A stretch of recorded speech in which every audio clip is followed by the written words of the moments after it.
Oh yeah, it's me, Link again, baby, that's right, I'm back. Last time I quested for Zelda, I got a little off track, but now my confidence is at an all-time high, because Navi just anointed me the hero of Rhyme.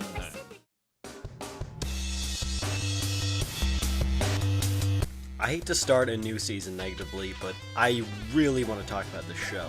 First off, I have no idea when this show was made. Hulu called it Invisible Man, in brackets 2011, but they also say it aired in 2005. The age doesn't really matter though, because all of the problems have nothing to do with it. The first episode sets the tone for the whole show, so I'm just gonna review that. First off, audio. Everything sounds like it was done in one take, and none of the lips match the voices. Their lips just flap around with no rhyme or reason. Syncing is hard, but if you're trying to be taken seriously as an animation company, it's probably a good idea that you do it. We open up to see Invisible Man. He has a name, but I'm gonna call him that anyway. And his, little girl / science expert sidekick at the museum. They're talking about a statue that supposedly can steal memories. We see the rumor is true when the main villain rolls up in the function and steals it by wiping everybody's memory. Then the intro plays, kind of explaining why he's, Visible Man.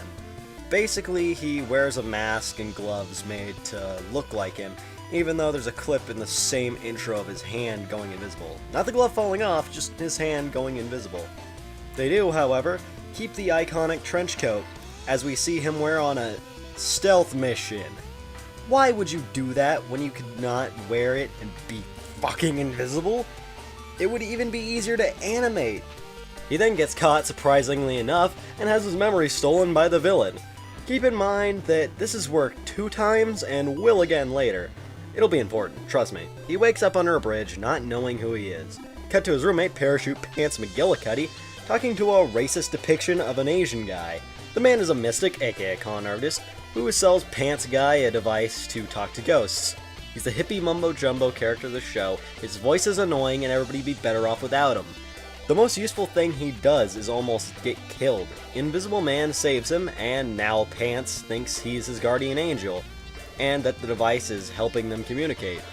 BT dubs, he can hear Invisible Man because he's talking out loud, but he'll talk to him later in front of people, and they won't hear him, but he will. So how does that work? Unless it's really working, but you showed it not working. Yeah, they have a problem with that, and you'll see why later. After following Pants home, Invisible Man finds out who he is, and just in time, as his girlfriend has been kidnapped. She is almost as useless as Pants. But you know, it was 2005. Everyone was a misogynist in 2005, even me. Here's a picture of me being a misogynist in 2005. Oh, it doesn't exist? It's because it didn't happen! They take her memory, that's 3 times, and line it up with one of Invisible Man's memories. But first, they do the stupidest shit you can do as a villain. Monologue. Because the writers think we're too stupid and can't figure out what they're trying to do. Invisible Man shows up and tries to stop the villain, but they wipe his memory to before he was born, leaving him brain dead. We see his memories fade one by one, some of which he's not even in by the way, until there's nothing. He has nothing left. They show it fade to black and him fall over. He manages to come back, however, because, and I quote, something didn't work. What didn't work? We saw it very clearly working. You have to show why it didn't work, or else it's a cheap cop-out. Whatever. He comes back, punches this guy who looks like he pooped his pants, and rescues the girl. The end. At this point, I've written about my page limit on this, and there's still so much more I could talk about. I barely touched the bad animation. I don't know how this show got greenlit, but I'm proud to say it only has 1 short season. Oh yeah, it's me, Link again, baby, that's right, I'm back. Last time I quested for Zelda, I got a little off track, but now my confidence is at an all-time high, because Navi just anointed me the hero of Rhyme. I said the hero of time. That's right, the hero of Rhyme. I don't need no sort of shield, I'm gonna be just fine. Hey listen, I think... I got my beats and jams. I'm taking Ganon down now, no thanks to you, old man. What? Link, thank God you're here. The countryside is terrified and shocked. We're overrun